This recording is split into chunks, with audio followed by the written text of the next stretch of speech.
स्वागत है दोस्तों, आशा है आप सभी ठीक होंगे। आज मैं आपको बताने वाला हूँ बीजेपी पार्टी के 5 ऐसे नेताओं के बारे में जो कि 2029 में पीएम बन सकते हैं मोदी जी के अलावा, अगर बीजेपी पार्टी जीतती है तो। नंबर 5 पर आते हैं नितिन गडकरी जी। अगर बीजेपी के अंदर ऐसे नेता की बात करें जिनका नाम विपक्ष के लोग भी कई बार तारीफ के साथ लेते हैं तो उनमें नितिन गडकरी जी सबसे ऊपर दिखाई देते हैं। राजनीति में तारीफ मिलना आसान नहीं होता। यहाँ तो लोग अपनी ही पार्टी के नेता की तारीफ करने से पहले भी 2 बार सोचते हैं, लेकिन गडकरी जी का मामला थोड़ा अलग है। उनकी सबसे बड़ी ताकत उनकी काम करने वाली छवि है।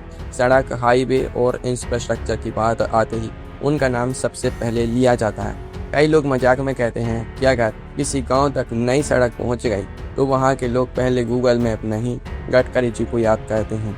यह राजनीतिक व्यंग्य है, लेकिन उनकी पहचान भी कुछ ऐसी ही बन चुकी है। बीजेपी के अंदर दोस्तों उनका कद बहुत बड़ा है। संगठन ने भी लंबे समय तक काम किया है, सरकार चलाने का अनुभव भी है। इसलिए जब भविष्य के संभावित चेहरों की बात होती है तो उनका नाम अपने आप सामने आ जाता है। लेकिन राजनीति सिर्फ काम से नहीं चलती, यहाँ समीकरण भी चलते हैं, जनाधार भी चलता है, चुनाव जिताने की क्षमता भी देखी जाती है। और सबसे बड़ी बात, पार्टी किसे सबसे उपयुक्त मानती है यह फैसला आखिर में वही कहती है। यही वजह है कि गडकरी जी का नाम जितनी मजबूती से चर्चा में आता है उतने ही सवाल भी साथ आते हैं। क्या उनका प्रभाव पूरे देश में वैसा है जैसा कुछ दूसरे नेताओं का है? क्या बीजेपी उन्हें भविष्य का राष्ट्रीय चेहरा बनाएगी या फिर उनकी भूमिका सरकार के सबसे मजबूत मंत्रियों में ही बनी रहेगी? यही सवाल उन्हें इस सूची में दिलचस्प बनाता है। लेकिन दोस्तों, अब जिस नेता की हम बात करने वाले हैं उनका नाम सुनते ही कई राज्यों की राजनीति का पूरा गणित बदल जाता है। दोस्तों, नंबर 4 पर आते हैं मध्य प्रदेश के मामा शिवराज सिंह चौहान जी। अगर राजनीति में मुस्कुराते हुए लंबे समय तक सत्ता संभालने की कोई कला होती है तो शिवराज सिंह चौहान जी उसका सबसे बड़ा उदाहरण माने जाते हैं। मध्य प्रदेश में उन्होंने कई वर्षों तक मुख्यमंत्री के रूप में काम किया। जनता से सीधा जुड़ने की उनकी शैली ने उन्हें अलग ही पहचान दी। कई लोग उन्हें प्यार से मामा कहकर बुलाते हैं। राजनीति में ऐसा संबोधन हर किसी को नहीं मिलता। इसका मतलब है कि उन्होंने एक अलग तरह का जनसंपर्क बनाया। यही उनकी सबसे बड़ी ताकत भी है। शिवराज जी संगठन में भी बहुत पुराने नेता हैं। पार्टी के साथ उनका बहुत लंबा सफर रहा है। चुनाव लड़ने का अनुभव है, सरकार चलाने का अनुभव है और सबसे बड़ी बात, संगठन के समय शांत रहने की छवि भी है। लेकिन प्रधानमंत्री का चेहरा बनने के लिए सिर्फ अनुभव काफ़ी नहीं होता। राष्ट्रीय स्तर पर प्रभाव, अलग अलग राज्यों में स्वीकार्यता और पार्टी के अंदर भविष्य की रणनीति भी उतनी ही अहम होती है। यही कारण है कि उनका नाम अक्सर संभावित दावेदारों की सूची में तो आता है, लेकिन सबसे ऊपर नहीं पहुंच पाता।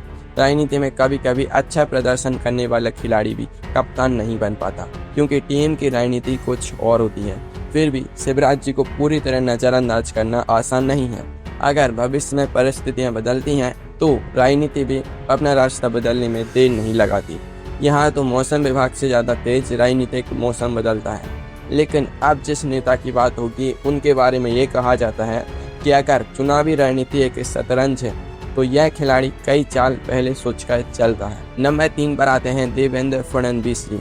देवेंद्र फडणवीस जी को बीजेपी की नई पीढ़ी के सबसे अनुभवी नेताओं में गिना जाता है। कम उम्र में मुख्यमंत्री बनना, बड़े राज्य महाराष्ट्र की राजनीति संभालना और लगातार राष्ट्रीय नेतृत्व का भरोसा जीतना, यह कोई छोटी बात नहीं है। महाराष्ट्र की राजनीति वैसे भी सीधी सड़क नहीं है।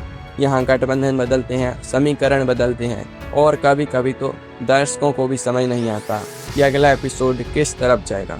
लेकिन फडणवीस जी हर दौर में सक्रिय बने रहे। उनकी सबसे बड़ी ताकत उनका प्रशासनिक अनुभव और संगठन से मजबूत तालमेल माना जाता है। पार्टी नेतृत्व ने कई महत्वपूर्ण जिम्मेदारियां उन पर भरोसे के साथ छोड़ी हैं। इससे उनकी राजनीतिक विश्वसनीयता भी बढ़ी है। लेकिन प्रधानमंत्री बनने की चर्चा सिर्फ अनुभव पर नहीं टिकती। सवाल यह भी होता है कि क्या कोई नेता पूरे देश में वैसी पहचान बना चुका है? क्या उत्तर से दक्षिण और पूरब से पश्चिम तक उनका प्रभाव दिखाई देता है? यही वह चुनौती है जो फडणवीस जी के सामने मानी जाती है। हालांकि राजनीति में समय बहुत बड़ी चीज होती है। जो नेता आज क्षेत्रीय माना जाता है वही कुछ वर्षों बाद राष्ट्रीय चेहरा भी बन सकता है। इसलिए उनका नाम इस सूची में होना बिल्कुल स्वाभाविक है। लेकिन अब तक आपने जिन नेताओं की बात सुनी उनके बाद दो नाम बचे हैं, उन्हें लेकर चर्चा सिर्फ राजनीतिक गलियारों में नहीं आम लोगों की बातचीत में भी होती रहती हैं और इन्हीं दो नामों में से एक को कई लोग भविष्य का सबसे मजबूत दावेदार मानते हैं। नंबर 2 पर आते हैं योगी आदित्यनाथ जी। अगर आज बीजेपी के अंदर किसी ऐसे नेता का नाम लिया जाता है जिनका अपना अलग समर्थक वर्ग है तो उनमें योगी आदित्यनाथ जी सबसे प्रमुख नेताओं में गिने जाते हैं। उत्तर प्रदेश जैसे देश के सबसे बड़े राज्य की कमान संभालना अपने आप में बहुत बड़ी राजनीतिक जिम्मेदारी है और राजनीति में अक्सर कहा जाता है कि जो उत्तर प्रदेश समझ गया उसने आधी दिल्ली का रास्ता समझ लिया। योगी जी की पहचान एक सख्त प्रशासक की बनाई गई है। कानून व्यवस्था हो, बड़े फैसले हों या सार्वजनिक मंचों पर उनका अंदाज, हर चीज़ उन्हें बाकी नेताओं से अलग पहचान देती है। समर्थक कहते हैं कि योगी जी फैसले लेने में देर नहीं करते, या वहीं विरोधी उनकी नीतियों पर सवाल भी उठाते हैं। यानी राजनीति की भाषा में कहें तो जहां योगी जी जाते हैं वहां बहस अपने आप पहुंच जाती है। उनकी सबसे बड़ी ताकत क्या है? सबसे पहले जनाधार। उत्तर प्रदेश की राजनीति में लगातार मजबूत पकड़ बनाए रखना आसान नहीं होता। दूसरा, संगठन के भीतर उनकी स्वीकार्यता। तीसरा, एक ऐसा चेहरा जिसकी पहचान सिर्फ एक राज्य तक सीमित नहीं रही, लेकिन प्रधानमंत्री बनने का रास्ता सिर्फ लोकप्रियता से नहीं बनता। पार्टी नेतृत्व, संसदीय दल, सहयोगी दल और चुनावी परिस्थितियां भी उतनी ही अहम होती है। बीजेपी जैसी बड़ी पार्टी में हर फैसला कई स्तरों पर सोच समझ कर लिया जाता है।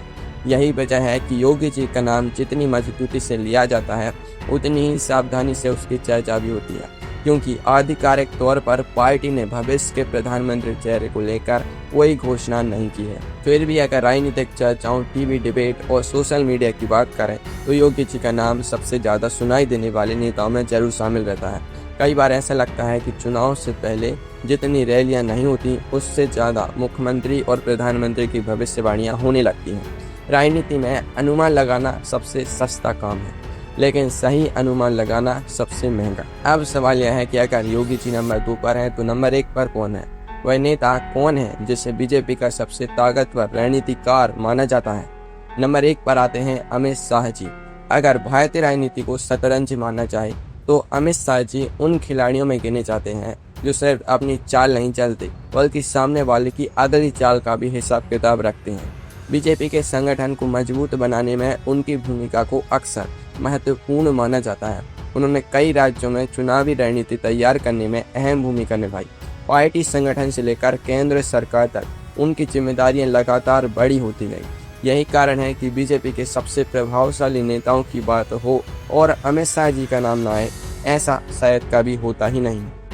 उनकी सबसे बड़ी ताकत संगठन पर पकड़ मानी जाती है। चुनाव कैसे लड़ा जाए, किस राज्य में क्या रणनीति हो और किस मुद्दे पर कितना जोर दिया जाए, इन सब मामलों में उन्हें अनुभवी नेता माना जाता है। राजनीति में कई लोग भाषण से भीड़ जुटाते हैं, लेकिन कुछ नेता राजनीति से सीटें जुटाने की कोशिश करते हैं। अमित शाह जी के नाम अक्सर दूसरी श्रेणी में रखा जाता है।